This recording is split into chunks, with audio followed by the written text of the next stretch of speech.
Most people are wasting their time with pike push-ups. They treat them like a simple beginner exercise, but done right, they can build serious shoulder strength and make the handstand push-up much easier to learn. The problem is most people use the wrong technique, so they end up making the exercise easier instead of building the strength and movement pattern they actually need. So in this video, I will show you the 5 biggest pike push-up mistakes and exactly how to fix them. And the last 2 mistakes are the ones holding almost everyone back. Hey, I'm Chris Rojonley, a coach specialized in calisthenics. I've coached over 60 people in calisthenics, and with the right structure and progression, I've helped people completely transform their pike push-ups and work their way toward the handstand push-up. A lot of people think pike push-ups are just about getting your head to the floor and pushing back up. And sure, a rep like this might look pretty good at first look. But this is exactly why so many people waste their time with pike push-ups. Your body position, movement path, and technique standards matter way more than most people realize. So let's fix the biggest technique mistakes,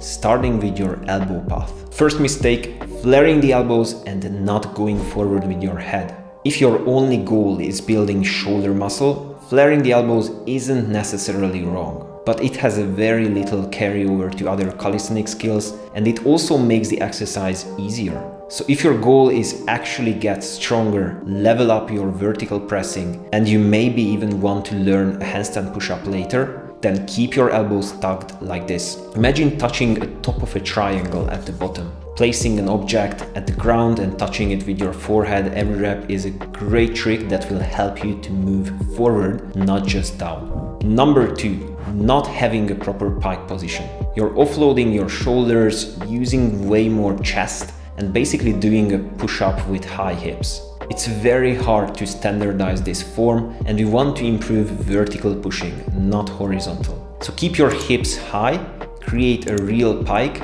and if hamstring mobility is a limitation, just bend your knees slightly. See the pattern? Every one of these mistakes make the exercise easier, but also takes you further away from the movement you're actually trying to build. Now, let's get into the mistakes that actually hold most people back. Number 3, shifting your weight back too much. The exercise can still work, but it usually makes the starting position inconsistent and reduces the carryover to the handstand push-up. You're basically teaching your body a movement pattern you will later have to unlearn.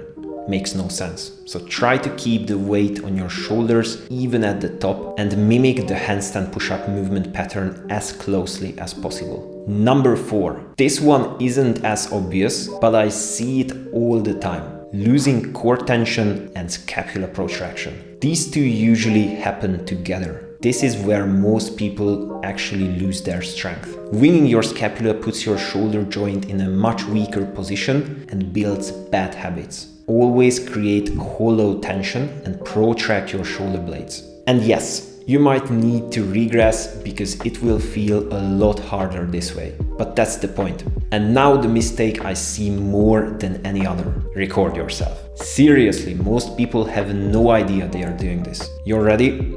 It's changing the movement pattern on the way up. You lower down with a solid path, but then on the way up, you drop your hips, shift back to make the rep easier. The problem is this limits your gains in the concentric part of the movement. With every rep, you're basically reinforcing a movement pattern that makes the exercise easier instead of building strength for the handstand push-up. So the goal is to use the same movement pattern on the way down and on the way up. So remember, don't make the exercise easier.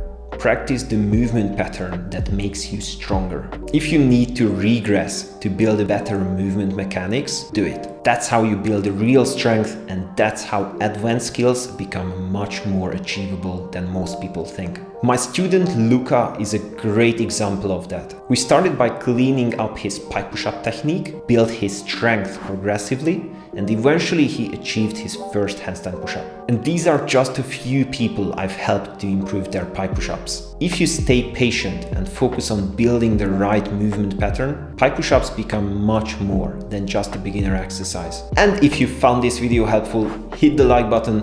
For future content, click the subscribe and bell icons, and I will see you in the next video.